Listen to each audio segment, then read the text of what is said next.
Today, I wanted to talk about the changing business environment and what are the biggest motivators that is really impacting and influencing consumer decisions right now um, versus maybe what was going on 10 years ago, and how can you improve your brand based on what's truly motivating today's consumers.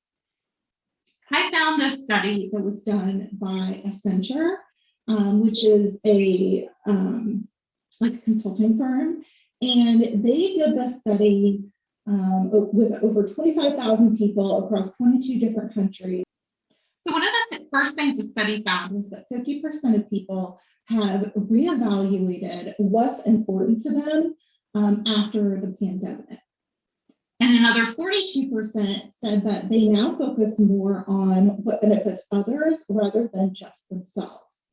So these factors have been powerful enough to cause consumers to switch brands entirely that they were previously super loyal to.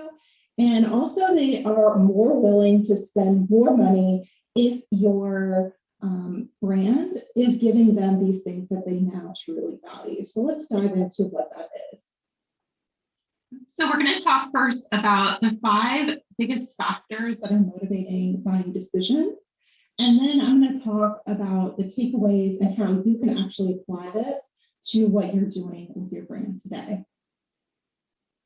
So the first biggest influence is health and safety.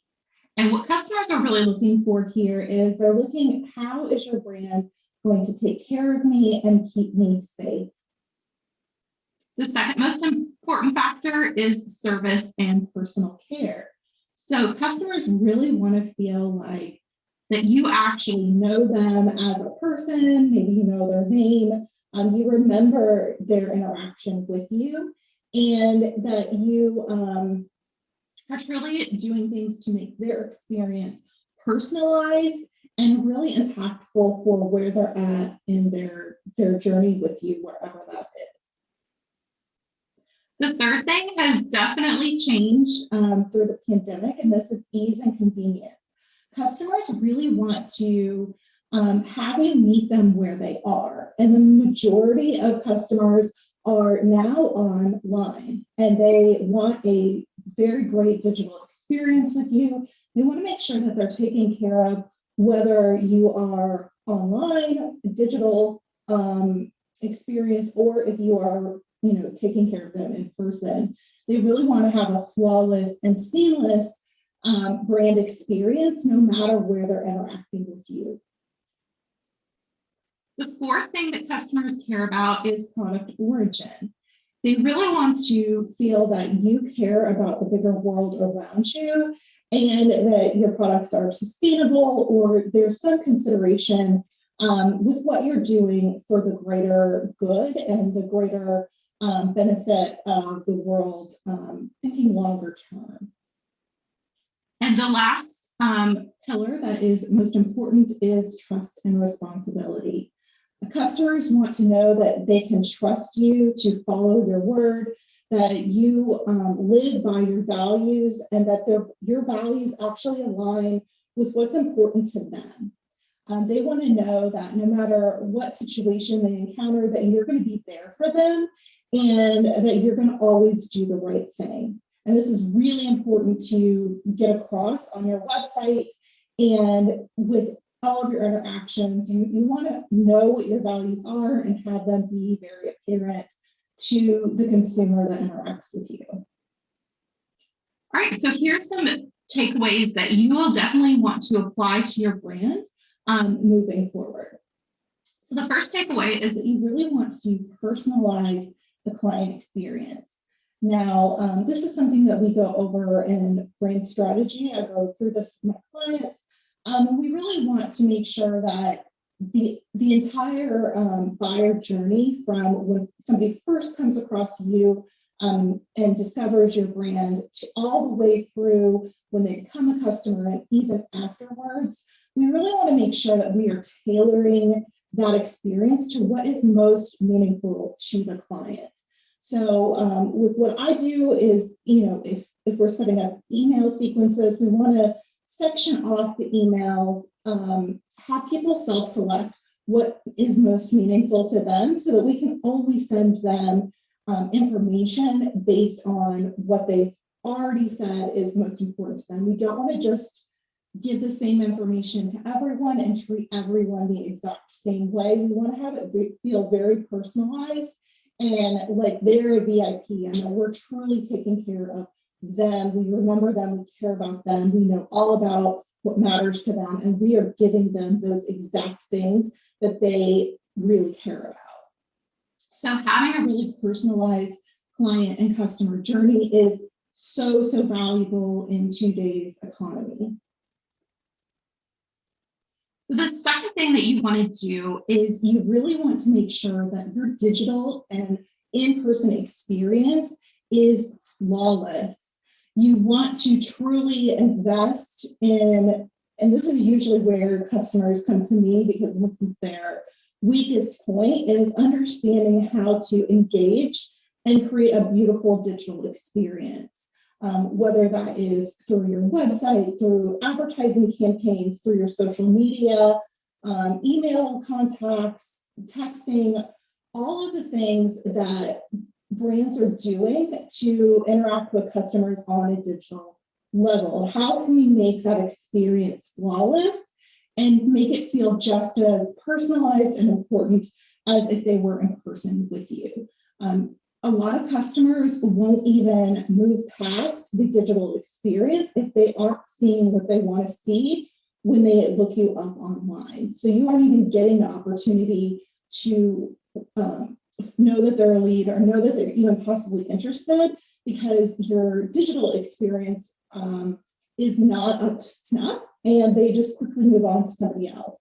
In today's environment, they have more information and more options than ever at the click of a button, and they can easily click off of your website if it's not showing them what they need to see, and immediately find 10 more options. So we really want to make sure that that digital experience is flawless from start to finish so that we can move the relationship past the digital experience, get them on a call, etc.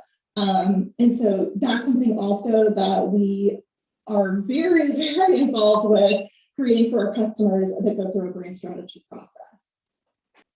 The third recommendation is to really show that you care about the greater world around you, whether that is through doing volunteer work or through showing that your business donates a percent of your income to a project or something that is passionate to you. You really need to show today that you're not just somebody there to collect money, that you actually are part of the greater good and that you care about people around you and your local community and everything like that. Just being another Me Too brand, just looking like everybody else is going to get you ignored because these customers truly care about seeing these types of things and they will choose you over others, even if you're more expensive, because as we discovered in the first part of this talk, that Accenture found that this is something that is really important to people, and they're willing to leave previous brands they were loyal to if you show that you have something that they also value, that your company values align with theirs. They will jump ship, and then they will be more loyal to you because you seem to be a reflection of what they care about and what they want. And then the last thing that you really want to do is you really want to know what your customers care about so that you can deliver that to them, that you can have those values that are meaningful both to you as a company, as you build internally. This is very important for hiring decisions and whether somebody chooses to work with you versus another company. This is also important for your outward facing client interactions. You really need to know what your values are, stick to them, build that trust with your consumers, and you really want to have that have your values be very obvious and something that you truly, truly live by. A way to really benefit from all of this is to know your customers. And if you have current customers, reach out to them, ask them what matters to them, what they would like to see with their business they're not seeing. Let them know that their voice is important and heard. And you really need to do these things. If it's something that you're not comfortable with, that is also part of our brand strategy process. We really investigate what your exact consumers care about, what's making them choose one brand over another. We do a lot of that extra or internal research to really delve deep into how your brand can differentiate and what the gaps in the market are that you can easily step into. So I really hope this was a valuable, eye-opening experience for you, that you realize, buying decisions have truly changed, the customer journey has changed, and how you need to react and implement things with your client experience is very different from even how it was 2 years ago. So, let me know what your thoughts are. If you have seen this yourself and you're like, yes, I've seen that with my own customers, and, I've had to react in this way. That's super valuable. And I really commend you for really listening to what your customers care about. If you are unsure and kind of me going over this made you say, yikes, I don't know any of those things about my brand, and I see that I really need to, I'd love to speak with you about if brand strategy is a great fit for your business right now, and you can reach out on the contact page. All right, I hope you have a great day. Bye.